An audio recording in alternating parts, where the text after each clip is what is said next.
Latest எபிசோடுகளை விளம்பரங்களே இல்லாமல் காணுங்கள்.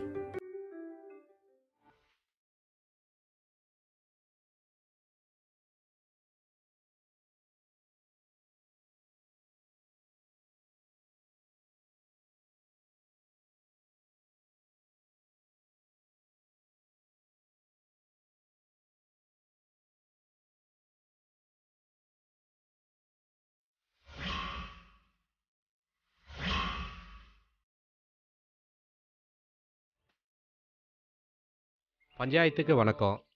புஷ்பா அம்மா மீனாட்சி அம்மா மேலே பிராது கொடுத்துருக்காங்க.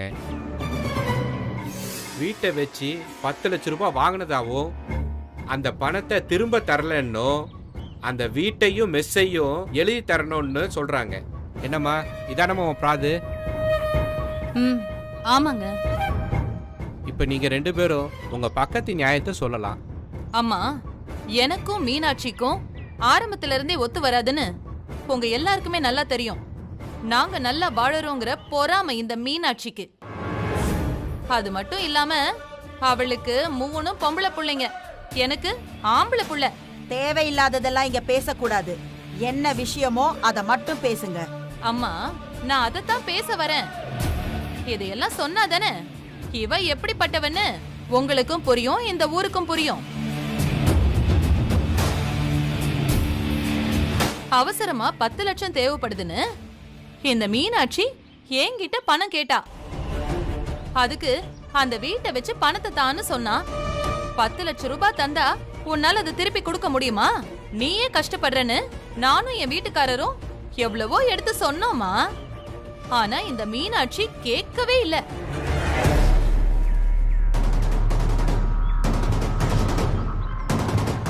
அப்புறம் திடீர்னு ஒரு நாள் வந்து அந்த 10 லட்சம் ரூபாயை யாரோ திருடிட்டு போயிட்டாங்கன்னு சொல்றா. அது உண்மையா பொய்யான்னு எனக்கு தெரியாதுமா. எனக்கு தெரிய வேண்டிய அவசியமும் கிடையாது. எப்போ அவ என்கிட்ட கை நீட்டி பணத்தை வாங்கிட்டாளோ அப்போ அவதானமா எனக்கு பணத்தை திருப்பி கொடுத்தாகணும். இல்லனா அவ ஒத்துக்கிட்ட மாதிரி அந்த இடத்தையாவது கொடுத்தாகணும். நானும் எவ்வளவோ பொறுமையா எத்தனையோ வாட்டி பேசி பார்த்துட்டேன். ஆனா இவ எதுக்குமே மசீர மாதிரியே இல்ல. இத பாருங்கம்மா, பஞ்சாயத்துல நல்ல தீர்ப்பு கிடைக்கும்னு நான் நம்புறேன். வேற ஏதாவது சொல்ல வேண்டியிருக்கா? இல்லம்மா.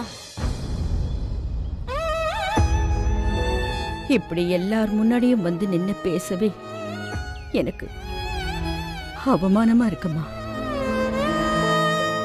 நான் செய்யாத தப்புக்கு ஆண்டவன் இப்படி என்ன நிக்க வச்சுட்டாமா. நான் எந்த ஜென்மத்துல என்ன பாவம் செஞ்சேனோன்னு எனக்கு தெரியல. ஏய், விஷயத்தை மட்டும் பேசு. எதுக்கு இதெல்லாம் பேசிட்டு இருக்க?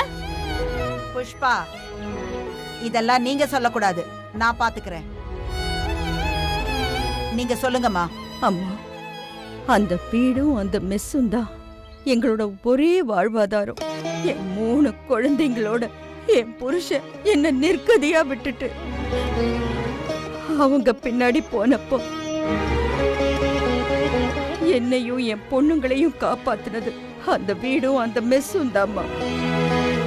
இப்ப அதை விட்டுட்டு நானும் என் பொண்ணுங்களும் எங்கம்மா போறது? அது கை நீட்டி பணத்தை வாங்கினல அப்ப யோசிச்சிருக்கணும். இப்ப சொல்லி என்ன பிரயோஜனம்? மீனாட்சி அம்மா, நீங்க புஷ்பா கிட்ட கை நீட்டி பணம் வாங்கினது உண்மையா?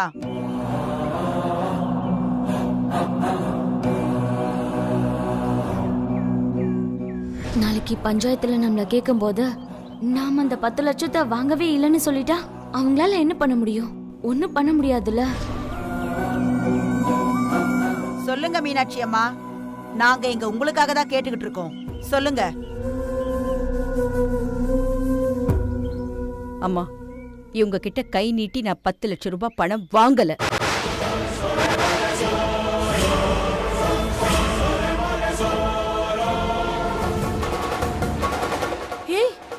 என்ன சொன்ன? இன்னொரு வாட்டி சொல்லு. இது நிஜமாவே நீதான் சொன்னியா இல்ல ஏன் காதுல அந்த மாதிரி விழுந்துச்சா? ஆமாம்மாம்மா, அவங்க பேசும்போது நீங்க குறுக்க பேசாதீங்கம்மா. ஏங்க, அவ என்னெல்லாமோ பேசுறா. எப்படிங்க நான் கேட்டுட்டு இருக்கிறது? புஷ்பா, அமைதியா இரு. மீனாட்சி அம்மா நீங்க சொல்லுங்க. அந்த 10 லட்சம் ரூபாய் பணம் நான் கை நீட்டி வாங்கவே இல்ல அப்படின்னு இவங்க பொய் சொல்றாங்கன்னு சொல்றதுக்கு எனக்கு எவ்வளவு நேரம் ஆகுமா? ஆனா அப்படி பொய் சொல்லி வாழற வாழ்க்கை எனக்கு தேவையில்லை. ஏன்னா நான் மீனாட்சி. பொய் சொல்லி வாழ 1000 வழி இருக்கு. ஆனா நல்லபடியா நிம்மதியா சந்தோஷமா வாழணும்னா ஒரே வழிதான் இருக்கு. அது என்னன்னா உண்மைய சொல்லி நேர்மையா தன்மானத்தோட வாழணும்னா ஆமா, நான் அவங்க கிட்ட 10 லட்சம் ரூபாய் வாங்கினேன்.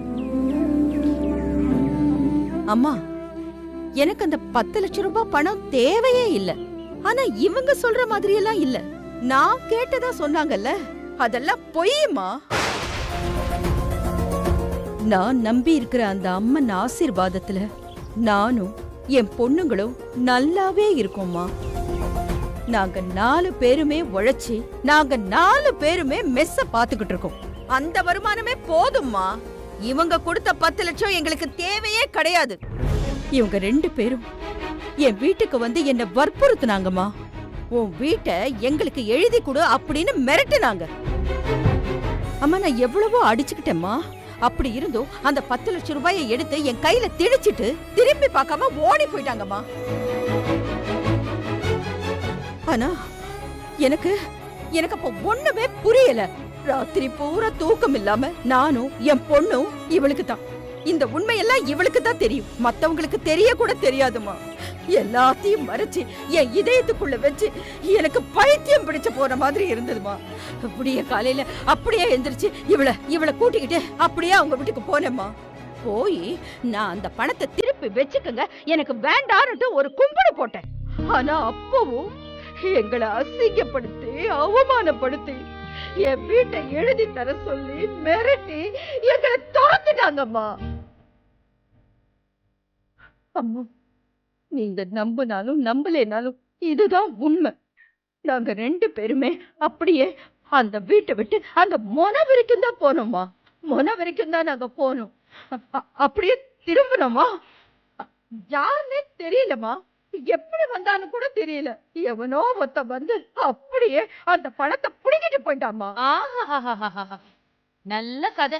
பணத்தை வாங்கலன்னு சொல்றது, அப்புறம் கொஞ்ச நேரத்துல அப்படியே மாத்தி பணத்தை வாங்கிட்டோன்னு சொல்றது, அப்புறம் பணத்தை நாங்க திருப்பி கொடுக்க வந்தோம்னு சொல்றது, அப்புறம் பணத்தை எவனோ திருடிட்டு போயிட்டான்னு சொல்றது. இதெல்லாம் நம்புற மாதிரியாமா இருக்கு? அம்மா, நான் அவங்களுக்கு சொல்லல, உங்ககிட்ட கேட்டுக்கிறேன். நான் சொல்றதெல்லாம் உண்மைமா. நான் உங்ககிட்ட பணம் வாங்கினதுக்கு சாட்சி யாருமே இல்ல. நான் சொன்னாதான். எனக்கு எதுக்குமா? நான் எதுக்குமா போய் பேசணும்? போய் பேசணுங்கிற கட்டாயம் எல்லாம் எனக்கு எதுவுமே இல்ல. அவங்களை ஏமாத்தி அந்த பணத்தை வச்சுக்கிட்டு நான் என்னமா பண்ண போறேன்? அடுத்தவங்க சொத்தை பறிச்சுக்கிட்டு எனக்கு வாழ தெரியாதுமா. நான் அப்படி வாழ வேண்டிய அவசியமும் எனக்கு இல்ல. நான் பணம் வாங்கினேன், ஆனா அந்த பணம் இப்ப என்கிட்ட இல்லம்மா. எப்படியாவது நான் திருப்பி கொடுத்துடுறேன். அதுக்கு கொஞ்சம் அவகாசம் கேட்டம்மா. எவ்வளவோ கெஞ்சி கேட்டேன். அவங்க வீட்டு வாசல் வீதியில வச்சு அவங்க வீட்டு வாசல்ல நிறுத்தி என் கால்ல வேணா விழுந்து மன்னிப்பு கேளு, அப்ப வேணும்னா உனக்கு கொஞ்சம் அவகாசம் கொடுக்கறேன்னு சொன்னாங்க. அப்ப நீங்க என்ன பண்ணீங்க? நான் தெய்வத்தை நம்புறேம்மா. அந்த தெய்வம் என்ன அந்த நிலைமையில கொண்டு வந்து என்ன நிறுத்த மாட்டா. எனக்கு என் உண்மை மேல நம்பிக்கை இருக்கு. நான் அப்படி இருந்தும் ரொம்ப பெரிய இடத்துல போய் கடனுக்காக முயற்சி பண்ணம்மா. அவங்களும் கொடுத்தாங்கம்மா. ஆனா அதுக்குள்ள பொம்பளை பிள்ளைன்னு கூட பார்க்காம என் பொண்ணுங்களையும் என்னையும் இப்படி கொண்டு வந்து நிறுத்திட்டாங்க. மீனாட்சி அம்மா, நீங்க சொல்றதெல்லாம் உண்மைன்னே வச்சுக்குவோம். பணத்தை உங்ககிட்ட இருந்து திருடிட்டு போனப்ப கண்ணால பார்த்த சாட்சி ஏதாவது இருக்கா? இல்லம்மா, இவ மட்டும்தான் இருந்தா. இவ மட்டும் அவளுக்கு மட்டும்தான் தெரியும். ரத்த சாட்சி செல்லாது மீனாட்சி அம்மா. அம்மா, உண்மையா நடந்திருந்தா தானே ஊர்க்காரங்க பாத்திருப்பாங்க. இது இவளா கற்பனை பண்ணி சொல்ற கதை. அதை எப்படி ஊர் ஜனம் பாத்திருப்பாங்க? மீனாட்சி அம்மா, பணம் தொலைஞ்சு போச்சுன்னே வச்சுக்குவோம். உடனே போலீஸ் ஸ்டேஷன்ல கம்ப்ளைண்ட் கொடுக்கணும்னு உங்களுக்கு தோணலையா? கொடுக்க போனோம்மா. அப்ப அந்த கம்ப்ளைண்ட் காப்பியை கொடுங்க. நான் போலீஸ் கிட்ட சொல்லி விசாரிக்க சொல்றேன். அப்பயாவது பணம் தொலைஞ்சது உண்மையா இல்லையான்னு தெரிஞ்சுக்கலாம்ல. இது பாயிண்ட். இதுக்குதான் ரங்கநாயகி அம்மா வேணுங்கிறது. மீனாட்சி, போலீஸ் கம்ப்ளைண்ட காமி. அம்மா கேக்குறாங்கல்ல, சீக்கிரம் காமி. பஞ்சாயத்தை முடிச்சிட்டு எல்லாரும் வீட்டுக்கு போக தேவையில்லையா? என்னாச்சு மீனாட்சி அம்மா? கம்ப்ளைண்ட் கொடுக்க போனேம்மா. ஆனா போலீஸ் வாங்கல. அடேங்கப்பா, என்னம்மா கதை பண்றா இந்த மீனாட்சி. இந்த ஊர் வேணா இவள நம்பலாம், ஆனா நானும் நம்ப மாட்டேன், ரங்கநாயகி அம்மாவும் நம்ப மாட்டாங்க. அப்ப 10 லட்சம் தொலைஞ்சு போனதுக்கு நீங்க போலீஸ் கிட்ட கம்ப்ளைண்ட் கொடுக்கலையா? அம்மா, அது நானும் அம்மாவும் கம்ப்ளைண்ட் கொடுக்கறதுக்கு போனோம். ஆனா அவங்க கம்ப்ளைண்ட் வாங்க மாட்டேன்னு சொல்லி அம்மாவை அசிங்கப்படுத்தி அனுப்பிட்டாங்க. அதெல்லாம் இருக்கட்டும், நீங்க கம்ப்ளைண்ட் கொடுத்தீங்களா இல்லையா அத மட்டும் சொல்லுங்க. முடியலம்மா. கல்யாண வயசுல ஒரு பொண்ணை வச்சுக்கிட்டு நான் ரொம்ப நேரம் போலீஸ் ஸ்டேஷன்ல நிக்க முடியலம்மா. அவங்க பண்ண அவமானத்தை தாங்க முடியல. அதான் வந்துட்டோம்.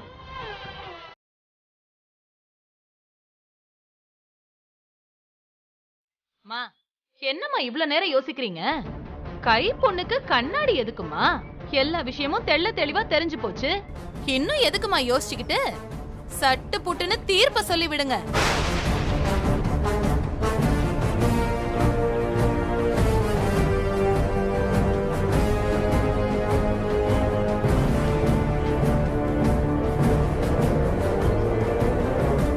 இவங்க 2 பேர் பக்கத்தோட நியாயத்தையும் நாம எல்லாரும் இவ்ளோ நேரமும் தெளிவா கேட்டோம்.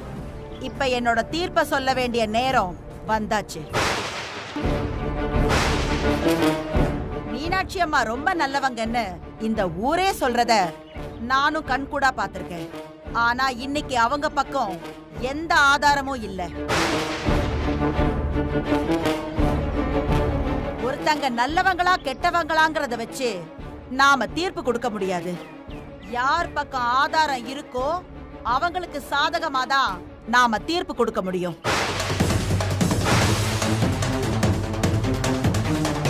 புஷ்பா கிட்ட இருந்து 10 லட்சம் ரூபாய் வாங்கினது உண்மைதான்னு மீனாட்சி அம்மாவே ஒத்துக்கிட்டாங்க. அதனால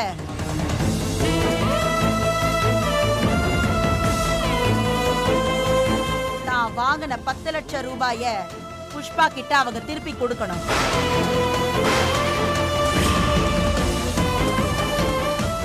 அப்படி இல்லைன்னா அவங்க வீட்டு சாவிய இப்பவே புஷ்பாவோட கையில கொடுத்தாகணும்.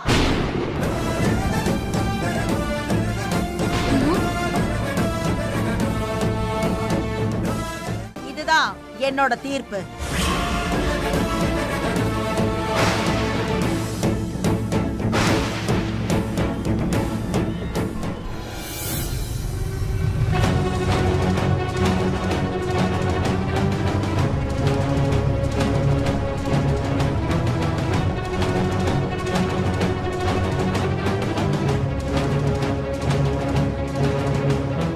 என்னடா துர்கா, உனக்கு எத்தனை தடவை ஃபோன் பண்றது?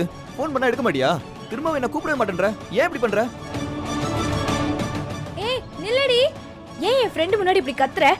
சீரியஸ்னஸ் தெரியாம பேசாத துர்கா. நேத்தே நீ ஃபோன் எடுத்திருந்தா இவ்வளவு பிரச்சனை இருந்திருக்காது. என்னடா சொல்ற? உனக்கு விஷயமே தெரியாதா? என்ன விஷயம்? இன்னைக்கு எங்க மம்மி மீனாட்சி அம்மா மேல பஞ்சாயத்து கொடுத்திருக்காங்க. ஊரே பஞ்சாயத்துல நிக்குது. நீ பாட்டு காலேஜ் போய்கிட்டு இருக்க. அம்மா மேல பஞ்சாயத்தா? என்னடா சொல்ற? ஏதோ பண விஷயம். என்ன ஏதுன்னு எனக்கு சரியா தெரியல. ஆனா மீனாட்சி அம்மாவை பெருசா மாட்டி விட எங்க அம்மா பிளான் பண்ணிருக்காங்க. ஆமா, சக்தி அக்காங்க அவங்க பஞ்சாயத்துக்கு போயிட்டாங்களா? அவ எங்க பஞ்சாயத்துக்கு போனா? அவ தையல் மிஷின் வாங்க ஊருக்கு போயிருக்கா. என்னது மிஷின் வாங்கவா? அவங்களுக்கு பஞ்சாயத்துன்னு எதுவுமே தெரியாதா? டேய் தெரியாதுடா, தெரிஞ்சா அவ எப்படி போவா? இப்போ என்னடா பண்ணலாம்? இல்ல இந்த விஷயத்த சக்தி அக்காவால மட்டும்தான் சரி பண்ண முடியும். நீ முதல்ல வண்டியில ஏறு. அவங்க எந்த ஊருக்கு போயிருக்காங்க? சென்னைக்கு. சென்னையா? சென்னை பஸ் இப்பதான் கிளம்பியிருக்கோம். வா உங்களை போய் பிடிச்சிடலாம்.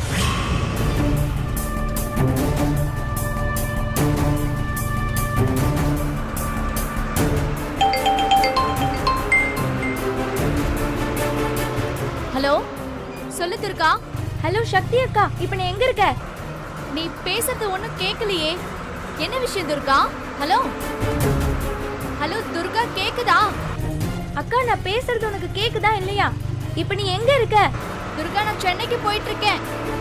நீ பேசுறது ஒண்ணுமே கேட்கல. பஸ்ஸுக்குள்ள ஒரே இரைச்சலா இருக்கு. நான் இறங்கிட்டு ஃபோன் பண்றேன். ஹலோ, பாய் பாய், நான் அப்புறமா கூப்பிடுறேன். அக்கா அக்கா நான் சொல்றது ஒரு நிமிஷம் கேளுக்கா. அக்கா போனை வச்சுட்டா. என்ன துர்காச்சு? நான் பேசுறது எதுவும் கேட்கலன்னு கட் பண்ணிட்டாடா. சரி நீ சீக்கிரம் போ. பஸ் இன்னும் மெயின் ரோட தாண்டி போயிருக்காது. அதுக்குள்ளே நம்ம போய் அந்த பஸ்ஸை பிடிச்சிருவோம். சீக்கிரம் போடா. குடு மீனாட்சி சாவிய.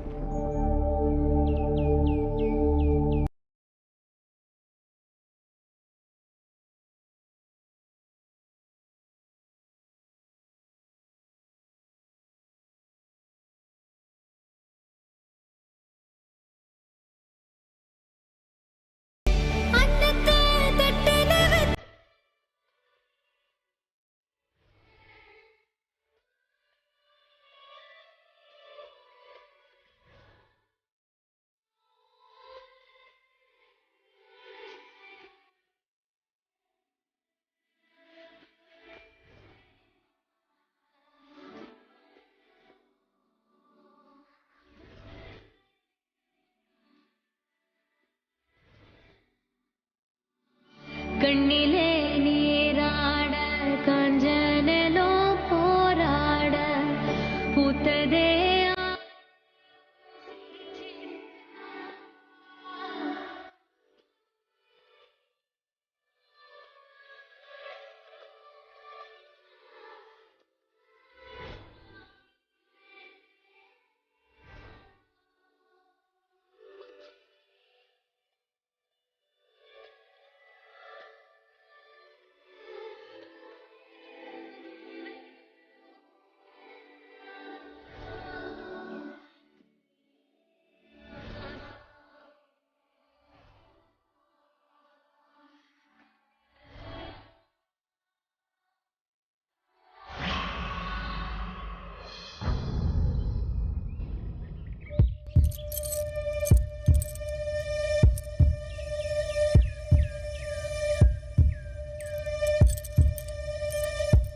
ஒரு நிமிஷம்.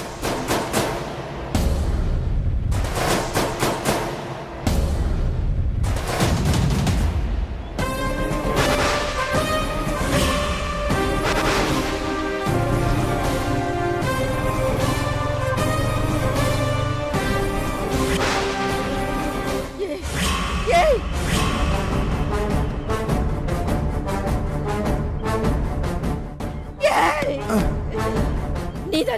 நீதானே அன்னைக்கு என்கிட்ட பணத்தை திருடினது.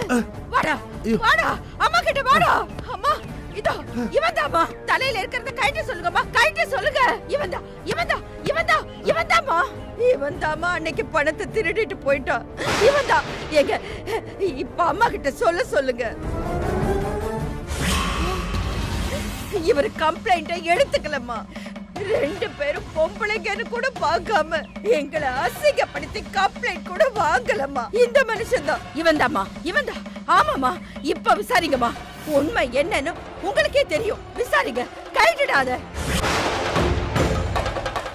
ஏய் என்ன நிறுத்து. பஞ்சாயத்துல இவ்வளவு பெரிய மனுஷி தீர்ப்பு சொல்லிட்டாங்க. நீ என்ன புதுசா டிராமா போட்டுட்டு இருக்க? அம்மா அம்மா, ஒரு தடவைமா. இவன்தாம்மா, சத்தியமா சொல்றேம்மா, இவன்தான். ஒரு தடவை விசாரிங்கம்மா. புஷ்பா, இதெல்லாம் நீங்க பேசக்கூடாது, நான் பேசிக்கிறேன். ஏய், அந்த ஹெல்மெட்டை கட்டுடா. நீ யாருன்னு இந்த ஊர்ல எல்லாரும் பார்க்கணும்.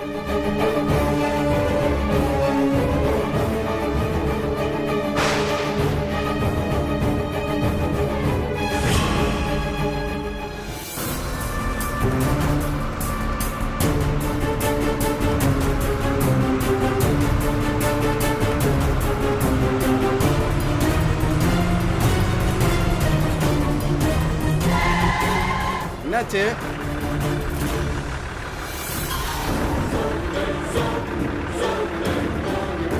அக்கா அக்கா சக்தி அக்கா அக்கா ஏய் துர்கா, இங்க வா. என்னடி அது நீ என்ன பண்றீங்க? காலேஜுக்கு போகலையா? ஐயோ முதல்ல நீ கீழே இறங்கு வா. ஏன்? ஐயோ அக்கா முதல்ல இறங்கு. ஐயோ ஐயோ பெரிய ப்ராப்ளம் நடந்துட்டு இருக்கு. நீ பாட்டுக்கு சென்னைக்கு போயிட்டு இருக்க. முதல்ல வா நான் சொல்றேன். இரு, பேக்டி. இரு நான் எடுத்துட்டு வரேன். என்னாச்சுன்னு சொல்லுடி. அக்கா வான்னு சொல்றேன்ல. என்னாச்சு துர்கா?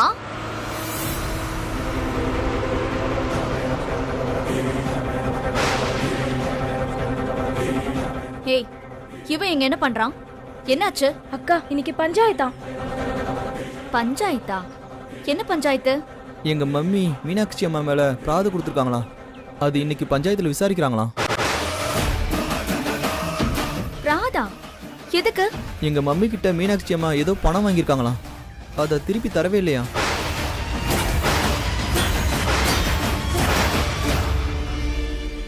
ஒன்று பணம் கொடுக்கணுமா, இல்லைன்னா வீட்டையும் மெஸ்ஸையும் எழுதி கொடுக்கணுமா?